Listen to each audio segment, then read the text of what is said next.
Pair of linear equations in two వేరియబుల్స్లో substitution method 3.1 అంతా graphical method ఉంటుంది. Graph already discuss చేసుకున్నాం. 3.2 ఎక్సైజ్లో సబ్స్టిట్యూషన్ మెథడ్ ఉంటుందమ్మా. 3.3 ఎక్సైజ్లో ఎలిమినేషన్ మెథడ్ ఉంటుంది. So today we are discussing substitution method and elimination method ఏంటో నేర్చుకున్నాం. సో చూడండి, ఇక్కడ సబ్స్టిట్యూట్ మీకు నేను ఇన్ జనరల్గానే చెప్పేటప్పుడు సబ్స్టిట్యూట్ అంటే ప్రో కబడ్డీలో మీకు సబ్స్టిట్యూట్ 7, 9 అని చెప్పి ఇలా తిప్పుతూ ఉంటాడు. అర్థమవుతుందా?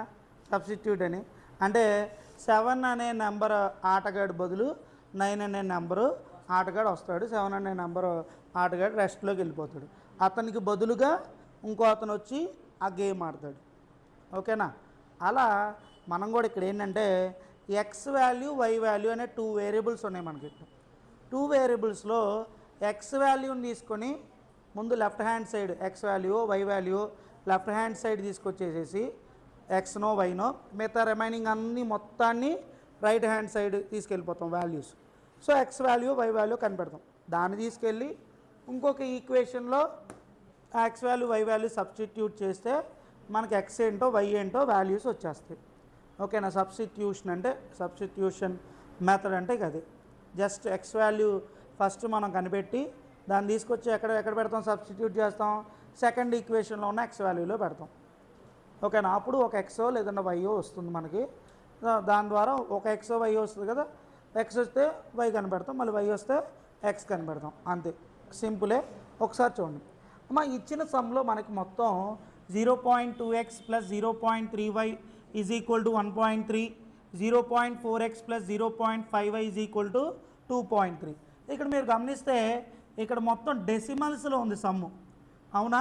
సో నేనేం చేస్తానంటే ఈ 2 ఈక్వేషన్స్ని నేను 10తో మల్టిప్లై చేస్తున్నాను. ఎందుకంటే I want to remove the decimal values. ఎందుకు 10తోనే మల్టిప్లై చేస్తానంటే ఇక్కడ 1 డిజిట్ ముందే డెసిమల్ పాయింట్ ఉంది. ఓకేనా? నేను కనుక ఇంటూ 10తో మల్టిప్లై చేస్తే ఈ డెసిమల్ పాయింట్ రైట్ సైడ్కి వచ్చేస్తుంది. సో రైట్ సైడ్కి వచ్చేస్తే ఒక డిజిట్ వాల్యూ 10 ఉంది కాబట్టి నేను మల్టిప్లై చేస్తే డెసిమల్ పాయింట్ రైట్కి మూవ్ అవుతుంది, రైట్ సైడ్కి మూవ్ అవుతుంది. సో 10 ఉంది కాబట్టి 1 digit after right side move అయ్యి పాయింట్ ఇక్కడ వస్తుంది. 0.2x అలా 2x + 3y is equal to 13. Similarly 4x + 5y is equal to 23. ఓకేనమ్మా? This is equation 1 and this is equation 2. ఓకేనా? సో నేను ఫస్ట్ ఈక్వేషన్ 1ని తీసుకుంటాను. చూడండి, ఇక్కడ 2x + 3y is equal to 13 plus 3y అటు వెళ్తే ఏమవుతుందమ్మా? -3y. 13 - 3y 13 - 3y 2x is equal to 13 - 3y into 2 అటు వెళ్తే ఏమవుతుందమ్మా? Divided by 2. సో నేనేం చేశాను, ఎక్స్ వాల్యూ మొత్తాన్ని లెఫ్ట్ హ్యాండ్ సైడ్ ఉంచేసేసి మిగతా రిమైనింగ్ వాల్యూస్ అన్నిటినీ రైట్ హ్యాండ్ సైడ్ మూవ్ చేశాను. ఓకేనా? అప్పుడు నాకు ఏ వాల్యూ వచ్చింది? ఎక్స్ వాల్యూ వచ్చింది. Substitute X is equal to 13 - 3y by 2 in equation 2 y get.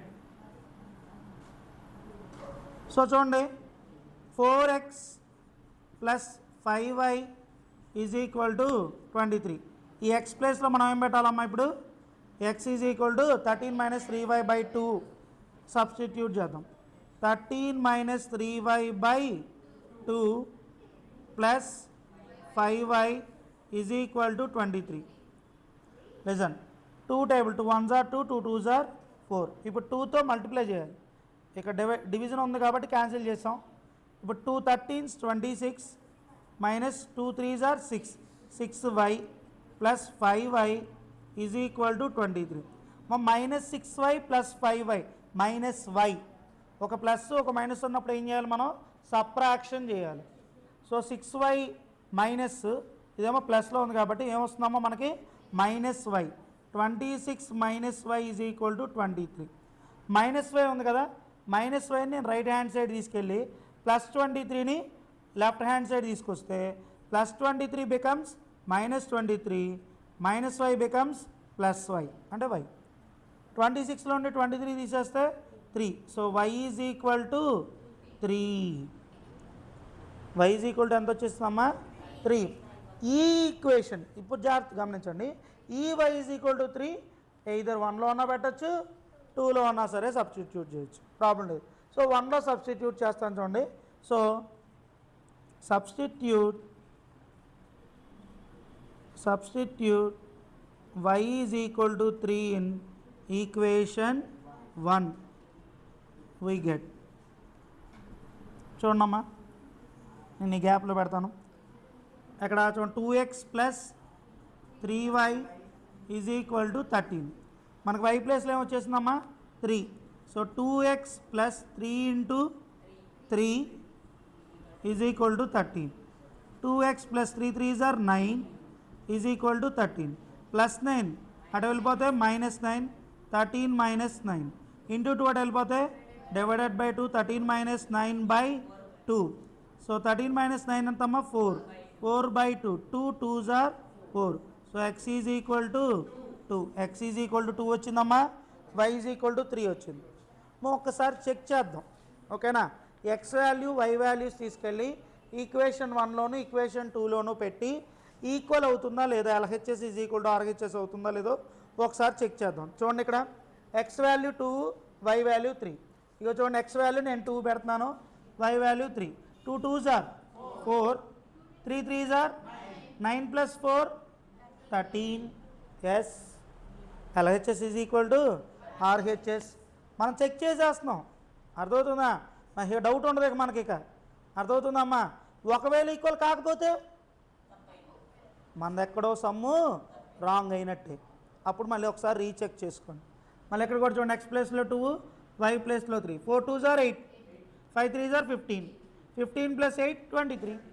Yes, so our problem is correct, our solution is correct. Second method elimination method. ఈ 3.3 exercise sums అన్నీ elimination method మీదే ఉంటాయమ్మా. So listen carefully. 3x plus 4y is equal to 10. 2x minus 2y is equal to 2. This is equation 1. This is equation 2. Ma listen carefully. మా ఈ సమ్లో ఇక్కడ ఏమవుతుందంటే మనం ఈ ఎక్స్ ముందు ఉన్నటువంటి 3x కోషెంట్ కదా, 3x కోషెంట్, 4y కోషెంట్, ఇక్కడ 2x కోషెంట్, ఇక్కడ -2y కోషెంట్, ఓకేనమ్మా. ఎనీ వేరియబుల్ కోఎఫిషియెంట్ని ఈక్వల్ చేయాలి, ఏదైనా ఒకటి, any one. Either X variables ఉన్నటువంటి కోఎఫిషియెంట్స్ని ఈక్వల్ చేసేలాగా మనం మల్టిప్లై చేసుకోవాలి, లేదు అంటే y వేరియబుల్ కోఎఫిషియెంట్స్ ఈక్వల్ చేసుకునేలాగా మనం మల్టిప్లై చేసుకోవాలి. ఎందుకు ఈక్వల్ చేసుకోవాలి అంటే మనం ఏం చేస్తామంటే ఈక్వల్ చేసి ఈక్వేషన్ 1 నుంచి ఈక్వేషన్ 2ని సబ్ట్రాక్ట్ చేస్తాం. ఆ సబ్ట్రాక్షన్లో ఈక్వల్ వాల్యూస్ ఏమవుతాయి, ప్లస్ మైనస్లు క్యాన్సిల్ అయిపోయి ఒక వేరియబుల్ మాత్రమే మిగులుతుంది వాల్యూ. ఆ ఒక వేరియబుల్ వాల్యూని మేము ఏం చేస్తాం, మళ్ళీ ఇంకో నెక్స్ట్ ఈక్వేషన్లో సబ్స్టిట్యూట్ చేస్తాం. ఇక్కడ చూడండి, నేను ఎక్స్ కోఎఫిషియెంట్ని నేను ఈక్వల్ చేద్దాం అనుకుంటున్నాను. సో ఇక్కడ ఎక్స్ కోఎఫిషియెంట్ అంతా ఇక్కడ 2. ఆ ఈక్వేషన్ 2లో ఉన్నటువంటి ఎక్స్ కోఎఫిషియెంట్ 2ని ఈక్వేషన్ 1తో మల్టిప్లై చేస్తానమ్మా నేను. ఫస్ట్ ఈక్వేషన్లో ఎక్స్ కోఎఫిషియెంట్ ఏంటమ్మా 3, ఆ 3ని ఈక్వేషన్ 2తో మల్టిప్లై చేస్తాం, ఓకేనా. Why I want to equal the X variable values in both equations. 2 3s are 6x, 2 4s are 8y, 2 10s are 20, 3 2s are 6x, 3 2s are 6, minus 6 కాబట్టి plus into minus, minus 3 2s are 6. So now I want to subtract equation 2 from equation 1. Listen carefully, నేను ఎప్పుడైతే ఇక్కడ minus పెట్టానో ఇక్కడ plus values ఏమో minus అవుతాయమ్మా, second ఈక్వేషన్లో minus values plus అవుతాయి. సో ఇది ప్లస్ వాల్యూ, ఇది మైనస్ వాల్యూ ప్లస్ 6 -6 అవుతుంది. ఓకేనమ్మా, ఎందుకని మొత్తాన్ని మైనస్తో మల్టిప్లై చేయాలన్నమాట. So +6x -6x cancel. ఓకేనమ్మా, సో 8 + 6 రెండు ప్లస్ వాల్యూస్ ఉన్నాయి కాబట్టి 8 + 6 14y, రెండు యాడ్ అయిపోయి 14y. 20 - 6 ఎంతమ్మా, 20 - 6 14 ఇంటూ 14 అటు వెళ్ళిపోతే 14/14 1. So y is equal to 1. Now put y is equal to 1 in equation 1 or equation 2. Equation 2 we get, చూడండి, 2x - 2y is equal to 2. y ప్లేస్లో మనం ఏం పెట్టాలమ్మా, 1. 2 into 1 is equal to 2. 2x - 2 1s are 2 is equal to 2. -2 అటు వెళ్ళిపోతాయి +2. 2 + 2. 2 + 2 means 4. 2x is equal to 4. Into 2 ఇటు వచ్చేస్తే divided by 2. 4/2. 2 2s are 4. So x is equal to 2. So x value 2 అమ్మా, y value 1. ఒకసారి check చేద్దామా. చూడండి, x value ఏమో 2, y value ఏమో 1. 3 2s are 6. 4 1s are 6 + 4 10 వస్తుందిగా. ఎస్, ఇక్కడ కూడా x value 2, y value 1. 2 2s are 4. 2 1s are 4 - 2 2. Yes, check కూడా కరెక్ట్ అయింది. ఓకేనమ్మా, ఎవరికైనా డౌట్ ఏమైనా ఉందా? లేదుగా, no doubt. Hey everyone! Thanks so much for watching our video. Please subscribe to the Talent Beginners YouTube channel and make sure to tap that bell icon. Remember to like, share, and comment too.